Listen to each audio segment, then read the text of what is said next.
Story 1. Live a good life.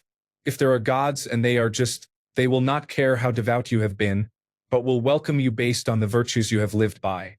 If there are gods but unjust, you should not want to worship them. If there are no gods, you will be gone but will have lived a noble life that will live on in the memories of your loved ones. Marcus Aurelius. Story 2. There are around 6,000 religions on the planet, and each has about the same level of credibility as the others. If there were a god and an afterlife, the next question would be, which one? This is ultimately just a guess with a very small chance of being correct. Story 3. I am more agnostic, but for me it is the problem of suffering and evil. As Epicurus said, is God willing to prevent evil but not able? Then he is not all-powerful. Is he able but not willing? Then he is malevolent. Is he both able and willing? Then whence cometh evil? Is he neither able nor willing? Then why call him God? Story 4. Same reason I do not believe an invisible dragon lives in my garage. Same reason believers do not believe in 99% of gods. Story 5. The question makes no sense. You do not need reasons to disbelieve. You need reasons to believe. Story 6. Religions are created by people, not God. Holy scriptures are written by people, not God. Churches are built and run by people, not God. It turns out that people are flawed. Story 7. Lack of evidence is the reason I do not believe in Odin or Zeus. Story 8. Forget science for just a second. There are thousands of religions, all with contradictory beliefs. They cannot all be right, but they can all be wrong. What are the odds that you happen to be born into the correct religion, in the correct region? Story 9. Because there is no reason to believe a book written by men thousands of years ago and rewritten by other men many times since is anything other than a book written by men thousands of years ago and rewritten by men many times since. Story 10. I jokingly call it the Japan problem. So God created the world and said, everyone not born in this specific place, at this specific time, until it spread across the world, suffer eternal punishment. I blame an actual church service that went roughly like this. These people died and it was sad, but the saddest part was they were Buddhist and went to hell. So, if you just happen to be somewhere else like 99% of the world or before 33 AD in the Middle East, too bad.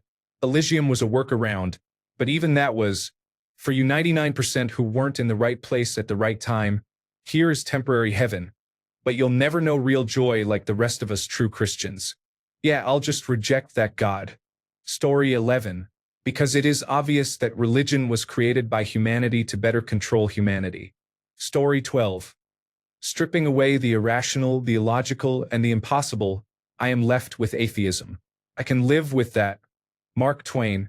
We humans are extremely good at seeing patterns and finding explanations for why patterns occur. We are really uncomfortable when we cannot explain a pattern. This ability helped us identify predators and avoid their hunting strategies, led us to develop agriculture, and enabled us to build increasingly complex tools. We have accomplished this because our brains have evolved to be comfortable with a process we call the scientific method. See a pattern, theorize what the cause is, test that hypothesis, adjust our hypothesis, and work toward a causal understanding and a theory that accurately explains the pattern, predicts future events, and shows how to prepare and react. But if experimentation is overwhelming, we cannot understand the causal relationship, or the results conflict with things we already believe, our brains short-circuit. We come up with simple explanations for complex patterns, even if no evidence exists for our explanation and even if they in no way predict future events. Or we believe simple explanations others give us. The simplest explanation for complex realities of the universe we have not formulated experiments to understand is God. Just knowing there is an explanation relieves us of the burden of having something we cannot explain yet. That does not make it true. Then, when future events occur, we adjust our observations to match our flawed, overly simplified theory. God's will is beyond our understanding. This is even more compelling when our simple explanation makes us feel special. Earth is the center of the universe. We are given dominion over the animals. Our race is superior to other human races. We are God's chosen people.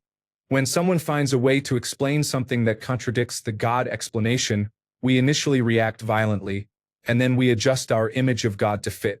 This is why Galileo was convicted of heresy and imprisoned until the church could say, no, this was God all along. It is why some people still reject Darwin's theories of evolution. It is why dogma becomes more and more irrational and illogical, and why belief requires faith without evidence. I realized all of this when I realized the religion I was raised in was just as illogical and irrational and impossible as all the other religions, past and present, that people around me laughed at and felt sorry for. We were chanting and consuming the body and blood of a demigod based on writings made centuries after he supposedly died, and we thought believing in Zeus was absurd? Story 13. I have never been convinced that anything supernatural is true. Religion, magic, spirits, ghosts, any of it. It is all nonsense. Story 14. I see no evidence of a deity. Why create billions of planets and only make life on one? The idea of an afterlife seems to be nothing more than comfort for those grieving a lost loved one. If there were a judgmental deity, they are doing a terrible job by allowing horrible people to continue to live, thrive, and destroy all other creations. Story 15. Child sexual offenders rarely face justice. No deity worthy of worship should allow that to happen to a child. Story 16. I did not really grow up with religion, so whenever anyone tries to explain it to me, omnipotent beings, eternal judgment, holy scripture, it is like the lore of a fantasy novel. Interesting and intriguing, but I do not believe in it. Story 17. I never saw any real evidence. It feels like people made up stories to explain things they did not understand, and those stories stuck. If there is an afterlife, that is cool, but I am not betting my life on feelings. Story 18. I have yet to be presented with evidence. That is all. Unless someone can prove something, I will not accept it on faith that it happened just because. Also, the idea that Muhammad had sex with a 9-year-old girl and gets a pass from Muslims makes me feel very sick. Story 19. I spent the first 28 years of my life in church every Wednesday and every Sunday. The last 10 years of that were spent on staff at churches. I witnessed rank hypocrisy day in and day out. People behaved terribly toward each other. People put politics over the literal health of the pastor. People refused to treat the homeless and the poor the same way they would treat Jesus. I decided that if God did exist, he had the worst public relations team in the world, and surely he would step in to solve it. It was not a far leap to the Epicurean paradox, that even a single child in the world being sexually assaulted and God choosing not to stop it makes him evil. Or if he cannot stop it, it makes him impotent and not a God at all. Story 20. If I went to heaven, which I most certainly will not, I would ask him, cancer in children? How dare you? Stephen Fry. Story 21. It will be hilarious to hear religious groups explain the discovery of biological life on other planets. Story 22. God is silent. God needs to step up and say something, and then I will consider it. Story 23. Theists of Reddit. What are your reasons for believing in your God or afterlife? Whatever your answers are, that just never happened to me. Other things that informed my thinking. The number one determinant of which religion a person will follow in adulthood is the religion they grew up in or were exposed to as a small child. Yes, there are some outliers, people who converted later in life, but the overwhelming majority of people see their childhood religion as the right one and other religions as false. That is not revelation. That is indoctrination. You would think if there were one true God and one true faith, it would sweep the world, but that has not happened. Any omniscient and omnipotent being has the knowledge of my disbelief and the ability to make me believe. They could do this by giving me the right experiences to convince me of their existence or by directly changing my beliefs. But this has not happened. There is no evidence for any of it. Story 24. Stephen Fry on God. Story 25. Because God existing is actually much worse than him not existing. The Abrahamic God, Yahweh or Allah, whichever name you prefer, is extremely vengeful. He calls the outgroup the worst of creatures, 2nd chapter of the Quran. Somehow, despite being all-powerful, he feels insulted by people who do not worship him. Islam, in particular, has the concept of predestination and decree. That is, God has predestined what is to come, and nothing can change his grand plan, though he occasionally changes smaller things in a believer's individual life. The issue with this is that Allah also decides who believes in him and who does not. As a Muslim, I am literally expected to pray to God to keep my faith strong. If God decides whether I believe or not, then that means he decides who gets what in the afterlife before we are even born. So, God existing sounds much worse than him not existing, especially in light of the three Abrahamic religions. Story 26. Mainly evolution and the suffering that happens to animals and humans. You would expect an all-powerful, all-loving God to prevent that. Story 27. God is a convenient way to explain things humans could not understand. The afterlife is a way to convince people their current life is less important, especially in times of war, as well as a way to cope with the harshness of reality. There is no evidence for either. Story 28. Atheism is simply the rejection of belief in the supernatural. If you claim otherwise, then the burden of proof lies on you. Story 29. Having a front-row view of theists praying for trivial and selfish things like winning the lottery, being on time when they are at fault for nearly being late, or getting the job they want. Meanwhile, there are issues like starving babies, child exploitation, terrorism, animal abuse, and mass murder happening every second of every day. There simply cannot be a God as almighty as they claim who allows such depravity. Story 30. God is evil if he lets Jeffrey Epstein's best friend run America. Child sex traffickers. Beyond evil. Story 31. I believe in what I see and what can be proven. I am not an atheist, but more of an agnostic. I cannot prove whether God exists or not, but I believe there may be a possibility. I am not entertaining the thought of an afterlife either. With over 2,000 religions practiced on Earth today, my question to people who believe in God is, how can you prove your God exists and also disprove the other 1,999 religions? Story 32. Which God? Christian God? Hindu God? Greek God? Roman God? Norse gods? Celtic gods? Native gods? You are going to have to narrow it down a little before we can talk about why I do not believe in them. Story 33. It is not unrealistic for there to be an entity that created us, whether the impact of an asteroid or a sentient being. The whole afterlife concept is nonsense. People are so desperate to continue existence that they even created the concept of hell because eternal punishment is still conceivably better than ceasing to exist. Story 34. Ricky Gervais put it best when asked by a Catholic priest how he could possibly be an atheist. It's almost exactly the same as you. You believe all the other hundreds of religions are rubbish and full of wacky, crazy ideas that cannot possibly be true. I believe that too. I just have one more religion added to my list than you. Story 35. Because there is no good evidence for the existence of one. I cannot see it, touch it, or experience it. Its existence is indistinguishable from its non-existence in my daily life. So why worry about one? Because of going to heaven or hell. The rules for that are not even agreed upon by the larger religious communities. It is all just wishful thinking at best. Story 36.